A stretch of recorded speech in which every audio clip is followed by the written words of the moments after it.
Good evening there, folks, and welcome back to the Pugs on Drugs podcast. This week, we've got a couple new things to introduce, as well as a couple of questions that we can answer from last week. So last week, we had a quick question that kind of related to what we were talking about, and that was, can the internal temperature of a person affect how a drug takes its effects? And, well, this week we have an answer to that. In a study that we found from Bola and apologies if I'm mispronouncing this last name, but Kiatkin, they found that the internal temperature of an individual has actually a decent impact on the effect of a drug. In the specific case that they were administering, they assessed heroin, and they had some pretty interesting results.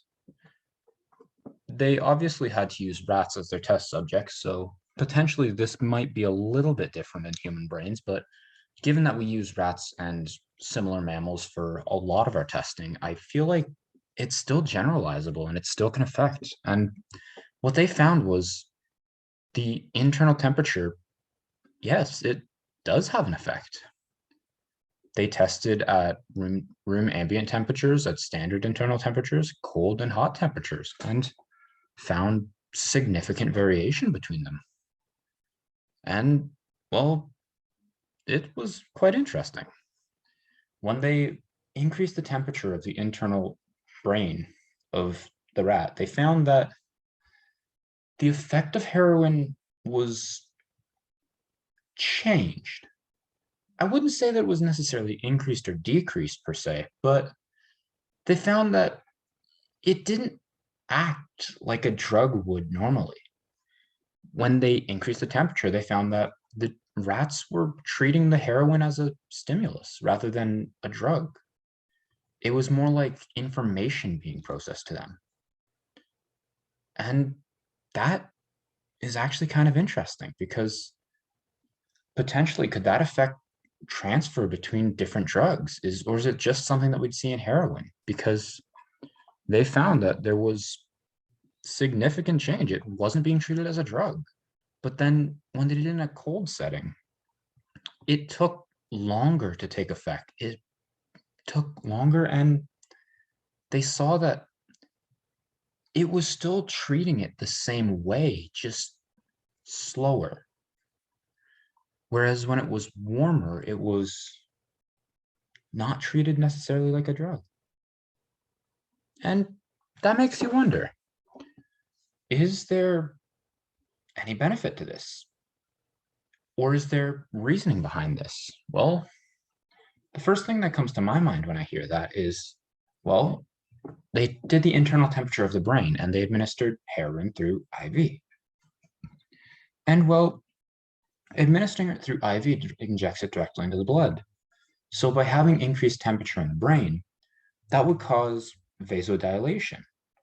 So the veins and arteries would get larger and they'd bring more blood.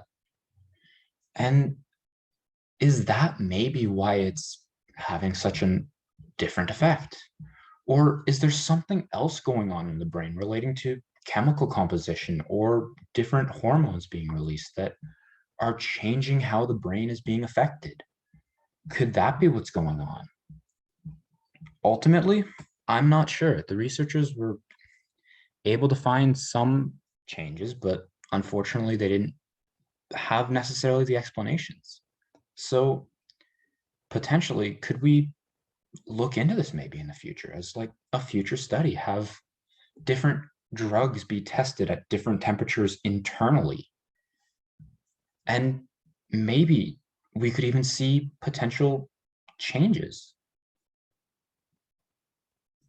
I don't know. Maybe that's just the way I'm seeing it, but I see it as it's a pretty cool concept. And I have to say, it would be interesting if at a different internal temperature, a drug had no effect or doubled effect, because that could, once again, like we talked about last week, with the temperatures in storing the drugs, how it can change the quantity, change the effect. Could having a hot internal temperature neutralize the effect, or a cold internal temperature make the effect stronger? And if we can find stuff out like that, could we find ways of doing treatments potentially, say surgeries, instead of having to use larger amounts of a drug? If we have a person, if we can subject a person to a colder internal temperature or a warmer external temperature, or internal, sorry, not external, um, could that potentially allow for faster anesthetics, being able to put someone to sleep faster for a surgery, or potentially have the effect last longer so they're not waking up in the middle of a surgery? Could we do things like that? And I think it's something that would be really cool for future research. But anyways, that's what we had for that. We answered the question of, does it have an effect? And the answer is yes. And in addition to finding this out, we also did a little bit of digging into social environments and how do social environments affect drugs? And well, we've all heard this story before. Don't give in to peer pressure. Don't let your peers dictate how you're going to act. And yes, that's something. You can always hear the classic example of going to a party and being offered alcohol and being underage and choosing whether or not you're going to take the alcohol, if you're going to leave the alcohol. And this is something that, well, a lot of people research in. It's behavior. But an interesting side of it is there's also a chemical side, chemical aspect. So research from Sattler and company found that there was an increased likelihood in individuals taking drugs when they're in a social setting. And that seems obvious to us. But what might not be as obvious is how small the percentage actually is, even though it's significant. Significant findings are classified as being a certain deviation above the normal. And while their findings were significant and they were moderate values, the total only came out to 7% increase. And that seems strange, would it not? Finding a significant difference in a social setting, you would expect it to maybe be higher, maybe lower. But 7% is interesting. It means that there's a large portion of individuals who aren't going to give into that pressure and who that pressure isn't affecting. And regarding that, we find that a lot of times when I personally have been in peer pressure situations, I choose not to give in. So I fall into that group that doesn't. But it makes me wonder if I fell into the group that gave in, would that change my internal? Would it change how my mechanisms are working inside before the drug is administered? And that's actually something that we also found information on. And specifically for male individuals who produce this, it was found that testosterone is actually influenced by your social setting.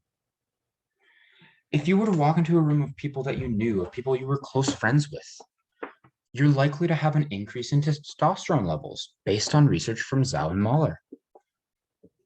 They found that when an individual was entering a room and they had connections with people and it was people they knew, their levels of testosterone rose. And that made me wonder, is that the only thing that changes when we're entering a room with people we know or entering a social setting? We found that testosterone increases, but is there other hormones that change when we enter a room of people we know, with people we like? Or is it different in females from males? Because their study only assessed the male side of things. And it makes you wonder, is the high that you get in a social setting comparable to the high we get from drugs? Or if you take drugs in a social setting, it might feel stronger, but is that because of the drugs, or is that a change in your internal mechanisms? And it made me wonder, could we do research to find this out?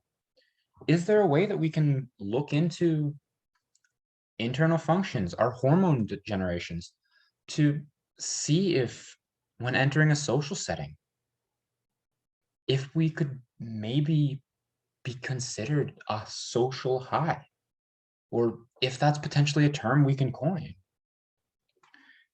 If maybe drugs aren't necessarily what make a party element, because we've all heard that you don't need drugs to have fun, and we've all heard that don't give in to peer pressure. But what if your peer group is the drug? It's giving you that testosterone or potentially something like serotonin increase. Is that something we can look into? And I feel like if we were able to have findings similar to this, we've already found out that testosterone can increase. So why not check serotonin or something else along those lines? It's just, the possibilities are endless for that kind of thing. And if we find that maybe serotonin or something along those lines is increasing as well, we could potentially determine that drugs are also an internal process as well as being an external process that we consume. And I think that's a really cool idea. And maybe that's just me, but I feel like if we had findings there, maybe, and just maybe, we'll be able to figure out what makes us desire those social interactions. But who knows? Maybe that's a topic for another day.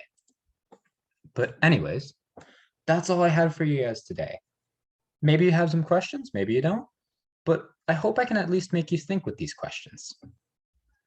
Anyways, thanks again for tuning into the Pugs on Drugs podcast. I'll see you guys again.